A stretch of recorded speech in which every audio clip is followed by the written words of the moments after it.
దుంపలు తెలంగాణలో కందగడ్డ అని అంటారు. అవి ఉడకబెట్టేసి తీసుకువచ్చి నైవేద్యం పెట్టేస్తారు. అవి కూడా ఎప్పుడు పెట్టాలి? రాత్రి 12 తర్వాతనే అవి నివేదన పెట్టాలి. పండ్లు పెడుతూ ఉంటారు. పండ్లు కూడా కదా, అసలు ఆ రోజు ఏం చేయాలి? ఉదయం నుంచి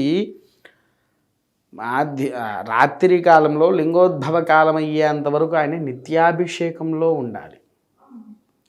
నిత్యాభిషేకం పరిపూర్ణం అయిపోయిన తర్వాత లింగోద్భవ కాలంలో చాలామందికి తెలియని ఒక గుప్త రహస్యం ఉంది పరమేశ్వరుడికి ఆచరించేది. చాలామందికి శివుడికి అన్న పూజ అంటే అందరూ ముందుంటారో అన్న పూజలు చేసేస్తారు. అవునా? అన్న పూజ కాకుండా శివరాత్రి రోజు రాత్రి కాలంలో ఆచరించే ఇంకో ముఖ్యమైనటువంటివి 2 ఉన్నాయి వాస్తవానికి. అందులో ఏంటి? మొట్టమొదటిది పచ్చికోవ సేవ అని అంటారు. మీకు కోవా అంటే ఐడియా ఉందా? తెలుసు, పాలతో చేసేది కోవా.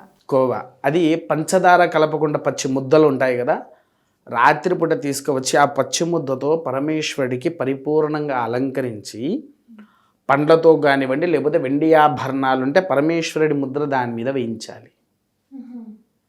వేయించేసి అప్పుడు స్వామివారికి ఏంటి అదంతా అయిపోయిన తర్వాత దాని మీద బిల్వార్పణము అనేటువంటిది చెయ్యాలి. లింగోద్భవ కాలంలో ఆ పచ్చికోవా మీద బిల్వార్పణం అనేది ఆచరించాలి.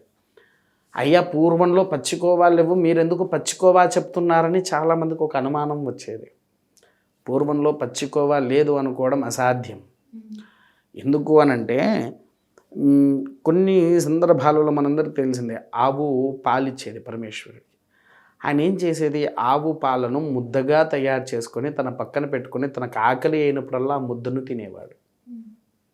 పచ్చి ముద్దనే అదే కోవా. పాలను ముద్దలాగా తయారు చేసేది కోవాగా, అది ఇప్పుడు మారుతుంది. అవునా? ఆ కోవా ఆయన పక్కనే ఉండే సంచిలో పెట్టుకునేది.